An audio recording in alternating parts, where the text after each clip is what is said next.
A new chapter begins. Marcus Johnson stepped out of his modest suburban home, his boots crunching softly on the gravel driveway.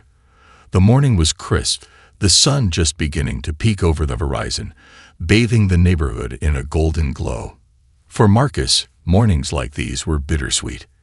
He cherished the serenity of his new life away from the chaos of the city. Yet, deep down, he couldn't shake the feeling of unfinished business. Marcus had spent 2 decades as a police officer, climbing the ranks and earning respect through his unwavering sense of justice. He had entered the force with a heart full of hope and determination, dreaming of making a difference in his community. But over the years, he had watched that dream corrode under the weight of systemic corruption and prejudice. One incident, in particular, had shattered his resolve. His younger sister, Lisa, a bright and ambitious officer, had faced relentless discrimination in the same department. She had endured exclusion, insults, and being repeatedly passed over for promotions she had rightfully earned. Marcus had fought tirelessly to advocate for her, only to find himself stonewalled by a leadership more invested in maintaining the status quo than in justice. The final straw came when Lisa, after years of battling, decided to leave the force. Watching her walk away from the career she had once been so passionate about broke Marcus.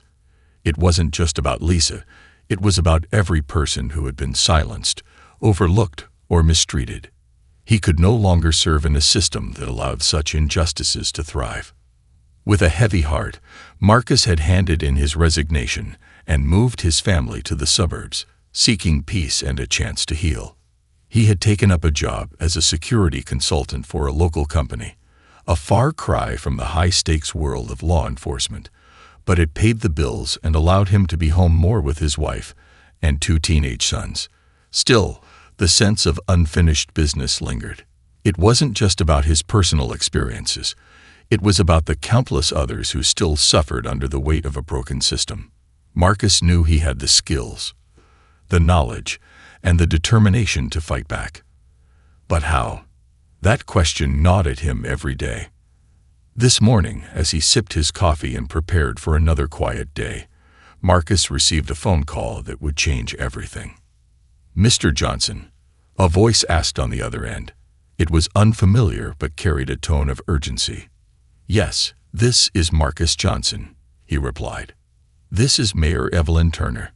I'm calling with a proposition. We've been following your career and your recent public interviews about police reform.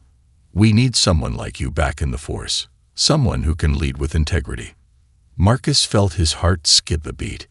He had stayed out of the public eye for the most part, but a few months ago, he had given an interview to a local news outlet about the challenges of systemic reform in law enforcement. It seemed to have struck a chord.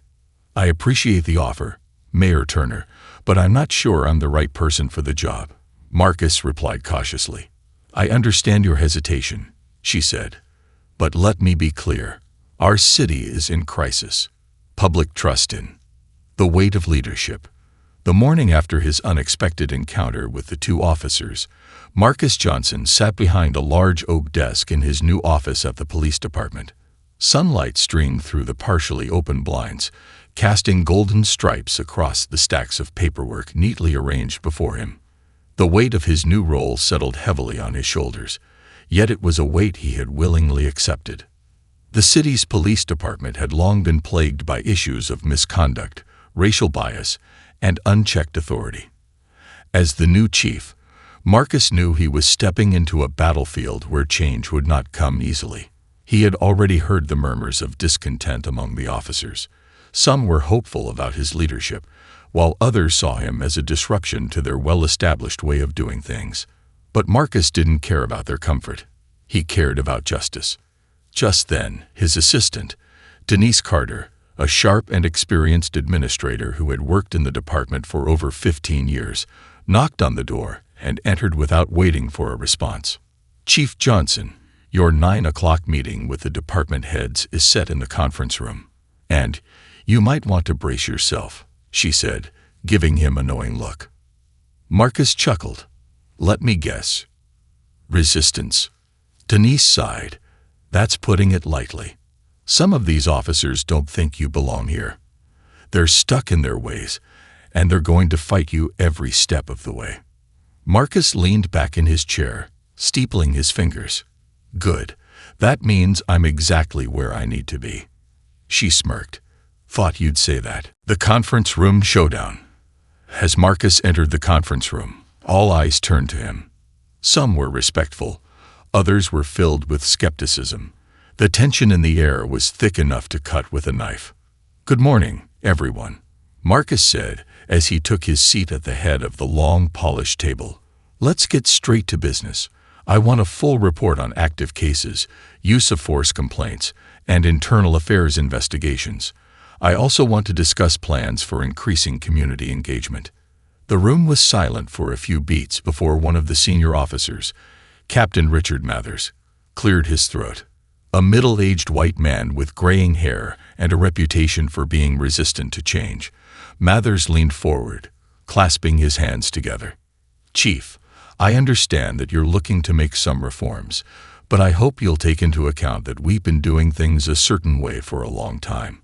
This department has functioned just fine under previous leadership. Marcus met his gaze steadily. Captain Mathers, that's exactly why I'm here.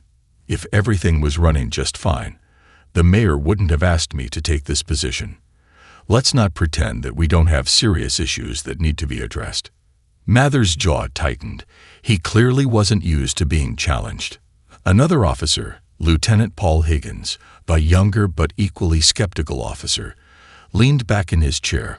With all due respect, sir, a lot of us feel like this whole reform thing is just politics. The media makes things look worse than they really are. This city needs tough policing, not hand-holding. A few officers around the table nodded in agreement. Marcus took a deep breath, reminding himself why he was here.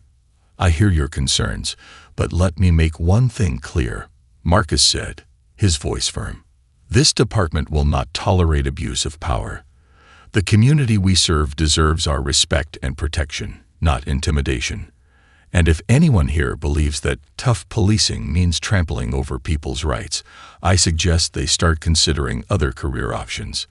The room fell into a tense silence. Mathers spoke again, his tone clipped. And what about officers who feel like they're being unfairly scrutinized? Morale is already low. Chief, we don't want to create an environment where good officers feel like they're walking on eggshells. Marcus nodded. I understand that. But let me ask you this. What kind of officer feels threatened by accountability? Because a good cop should have nothing to fear. Higgins shifted uncomfortably. Mathers said nothing. Look, Marcus continued, I'm not here to tear anyone down. I'm here to build something better. If you're doing your job the right way, you'll have my full support. But if you're abusing your badge, I promise you, I will find out. And there will be consequences. He let his words hang in the air, making sure everyone understood he wasn't making empty threats. This meeting is over. My office is open if anyone wants to discuss concerns privately. With that, Marcus stood and left the room, knowing he had just drawn a clear line in the sand. Confrontation in the locker room. Later that afternoon, two officers, James Cormack and his partner, Kevin Doyle, stood in the locker room, still fuming from the meeting. You believe this guy? Doyle scoffed. Rolling in here like he's gonna change everything overnight. Who does he think he is? Cormack smirked. Doesn't matter who he thinks he is.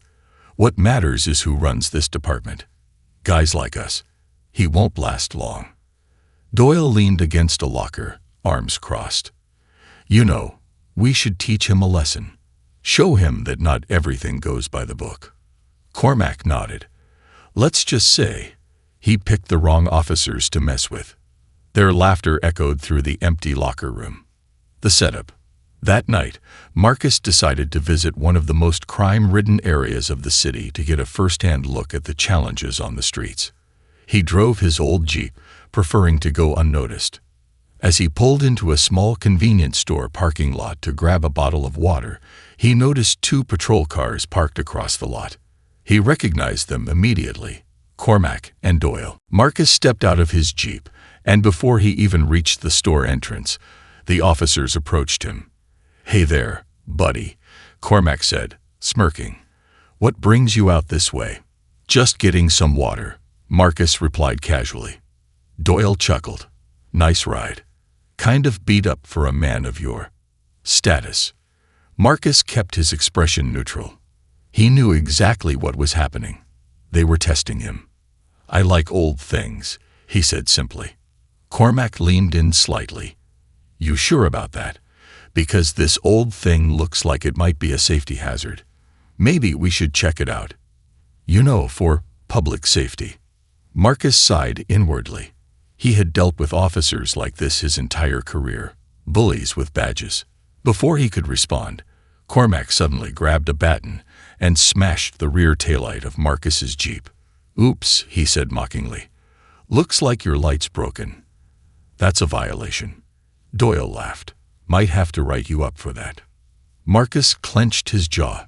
He could feel the heat of anger rising in his chest, but he forced himself to stay calm. "You two done?" he asked, his voice low. Cormac smirked. "Oh, we're just getting started." Just then, another car pulled up. A sleek black sit-in. The doors opened, and Mayor Turner stepped out, followed by two members of the city's Civilian Oversight Committee. The smirks on the officers' faces vanished instantly. Marcus folded his arms. "I was hoping you'd do something stupid. You just made my job a lot easier." Doyle's face went pale. Cormac swallowed hard. "Tomorrow morning," Marcus said, "your badges will be on my desk." The weight of justice was shifting, and Marcus was just getting started, breaking the system from within. The morning after officers Cormac and Doyle vandalized his Jeep, Marcus Johnson sat at his desk, reviewing their personnel files. The weight of leadership had settled on him like a heavy cloak, but this time, he welcomed it. He was no longer an outsider trying to fix things from the sidelines. He was inside the very system that had broken so many lives. A knock on his door interrupted his thoughts. Denise, his assistant, peered in. "Chief, Cormac and Doyle are outside. They're demanding to speak with you." Marcus sighed, setting down the files. "Let them in." The door swung open, and the two officers stormed inside, their expressions a mix of arrogance and barely concealed panic. "You're making a mistake," Cormac said, his voice dripping with entitlement. "We were just having some fun. No harm done." Marcus leaned back in his chair, folding his hands over his chest. "No harm done. You vandalized a vehicle, intimidated a civilian, me, in this case, and abused your authority. If I was an ordinary citizen, what do you think would have happened? A false charge. A trip to jail." Doyle scoffed. "Come on, Chief. This is how things work. You think you're gonna waltz in here and change everything overnight?" Marcus' face remained impassive. "No, but I will change everything." Cormac shook his head, letting out a dry laugh. "You don't get it, do you? We run this department. Not you. The boys in blue don't follow outsiders. And they sure as hell don't follow men like you." A tense silence filled the office. Marcus inhaled deeply, suppressing the urge to react emotionally. He had dealt with men like Cormac his whole life, bullies in positions of power, hiding behind their uniforms. "Turn in your badges," Marcus said coldly. Cormac's smirk faded. "You can't fire us without an investigation." Marcus smirked right back. "You're right. And that's exactly why the Civilian Oversight Board is already reviewing your case. You'll be suspended pending a full investigation." Doyle's face paled. "You're serious?" "Dead serious," Marcus said, locking eyes with them. "Get out of my office. Now." Cormac and Doyle stood frozen for a moment before storming out, slamming the door behind them. Denise, standing in the hallway, shook her head. That went about as well as expected. Marcus exhaled. "They're just the beginning." An internal battle. With Cormac and Doyle removed from active duty, Marcus knew he had only won a small battle. The real war was against a culture that had been festering for decades. He needed allies, officers who wanted to see real change. That afternoon, he called a private meeting with Sergeant Anthony Ruiz, Officer Jasmine Patel, and Lieutenant Mark Holloway, 3 officers with strong reputations for fairness and integrity. "I need to know who I can trust," Marcus said, addressing them in the dimly lit break room. "I need officers who are willing to fight alongside me to reform this department." Ruiz, a veteran cop with a no-nonsense attitude, folded his arms. "You got your work cut out for you, Chief. A lot of these guys, they see you as a threat." "Good," Marcus replied. "That means I'm doing my job." Jasmine Patel, a younger officer with sharp eyes, leaned forward. "You need to understand, Chief, the corruption runs deep. Some officers aren't just bad cops. They are protected by powerful people. You make too much noise, and you might find yourself accidentally in a bad situation." Marcus nodded. He had already considered that possibility. Mark Holloway, the only white officer in the room, sighed. "Look, I won't pretend I haven't seen things. I have, and I didn't always speak up when I should have. But if you're serious about fixing this, I'm with you." Marcus studied their faces carefully. "We need a plan, and it starts with exposing the worst of the worst." The leak. Days later, an anonymous package landed on Marcus' desk. It contained evidence, dozens of pages of reports detailing cover-ups, missing body cam footage, excessive force complaints, and most disturbingly, ties between certain officers and local gangs. The sender had left no name, only a single sentence written on the last page. "They think they're untouchable. Prove them wrong." Marcus knew what he had to do. He called an emergency meeting with the mayor and the Civilian Oversight Committee.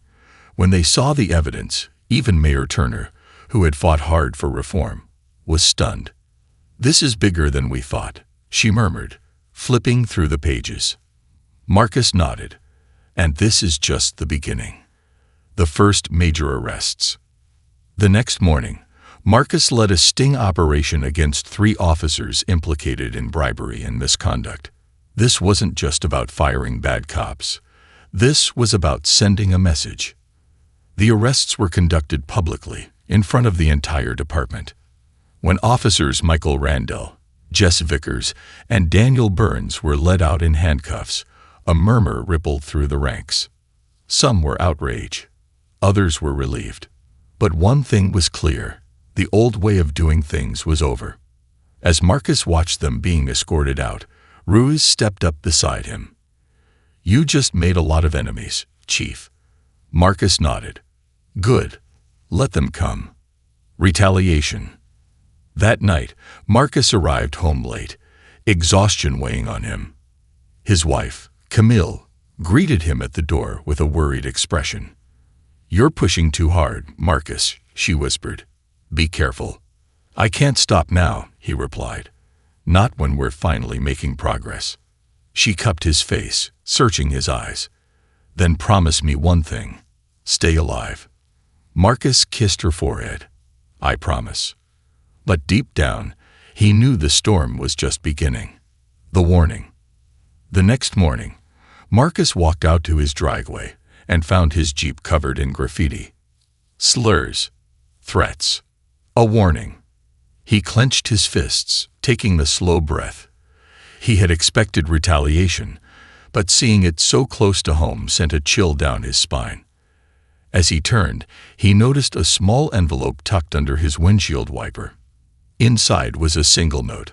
"Back off. Or next time, it won't be your car." Marcus exhaled, then crumpled the note in his fist. If they thought this would scare him, they had made a fatal mistake. This wasn't a fight he was willing to lose. It was only just beginning. The war within. The threats against Marcus Johnson weren't just warnings. They were declarations of war. The old guard within the police department had made it clear that they were not going to let him clean house without a fight. As he stood in his driveway, staring at the vandalized Jeep, Marcus felt the weight of every officer who had come before him and tried to make things right, only to be silenced, intimidated, or forced out. But Marcus had made a promise, to himself, to the community, to his family. He wasn't going anywhere. An uneasy morning at the precinct. When Marcus arrived at the police station that morning, he immediately noticed the shift in atmosphere. Officers who had once greeted him with forced politeness now stared at him with open hostility. Some whispered as he passed. Others didn't bother to hide their disdain. Marcus ignored them. He walked straight to his office, where Denise was already waiting for him. The moment he saw the look on her face, he knew something was wrong. "You need to see this," she said, handing him a folder.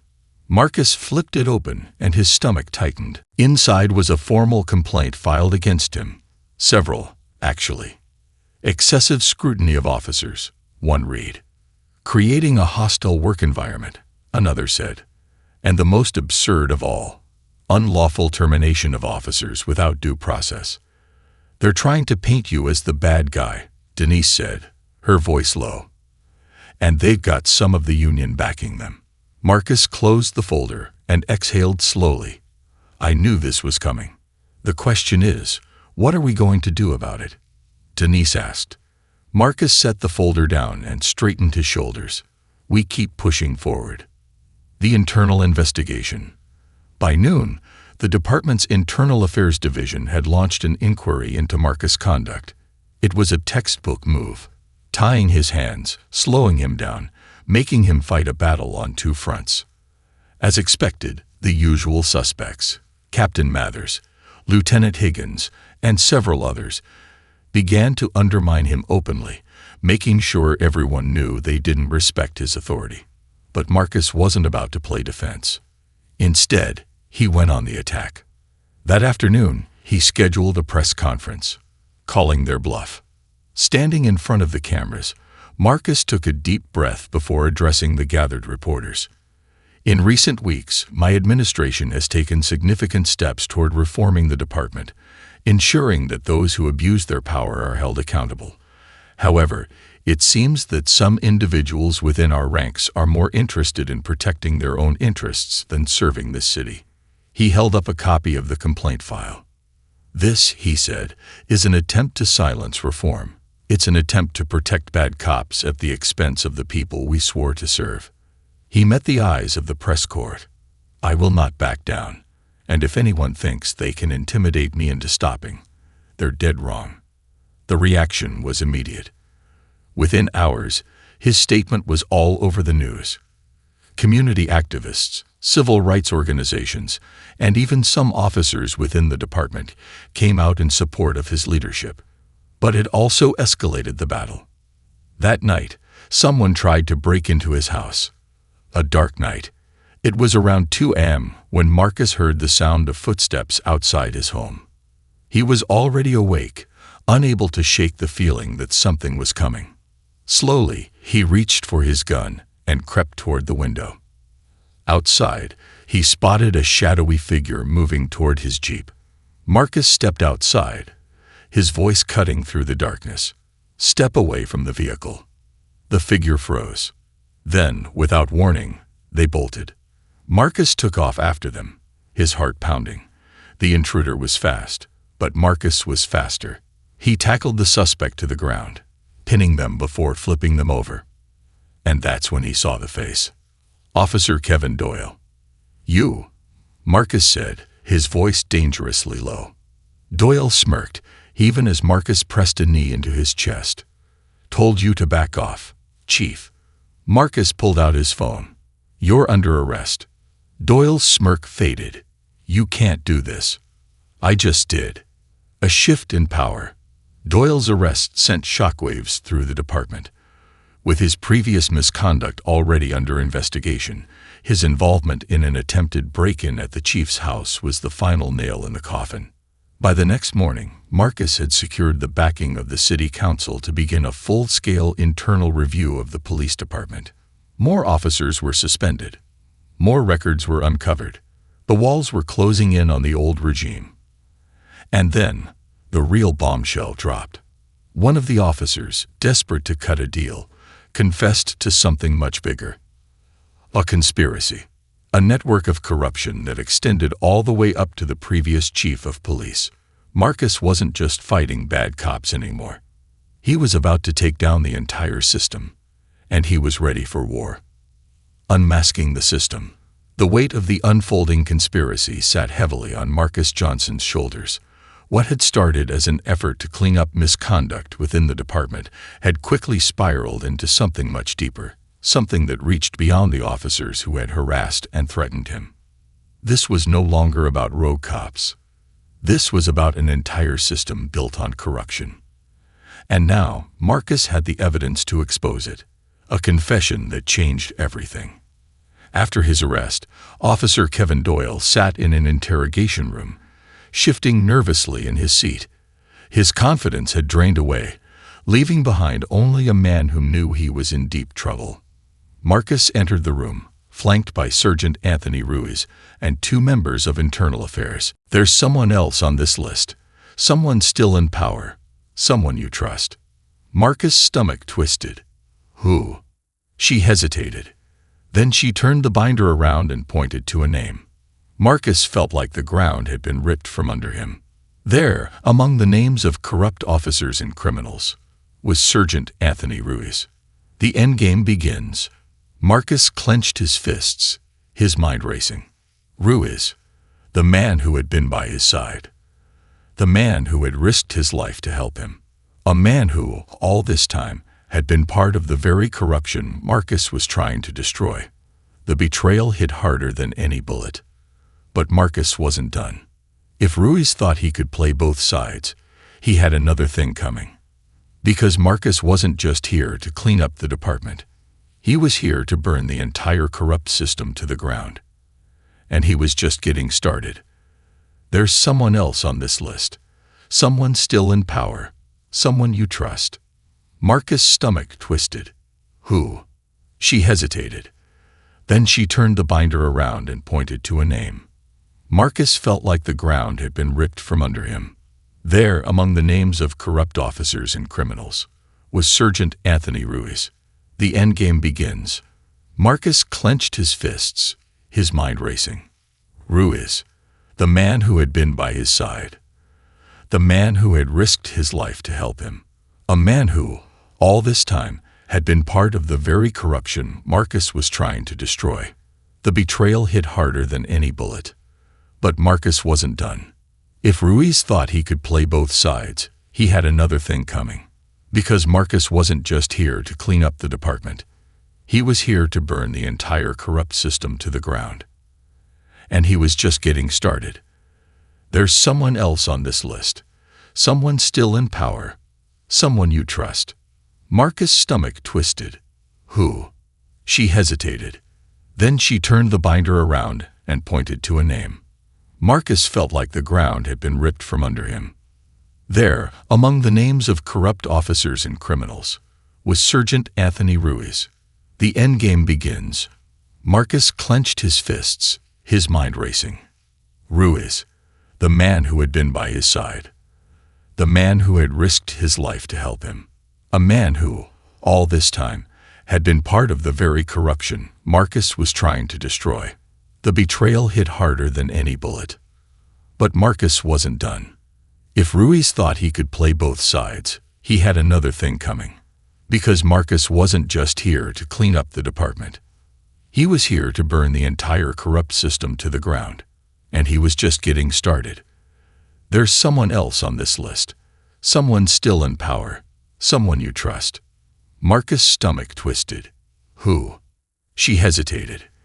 Then she turned the binder around and pointed to a name.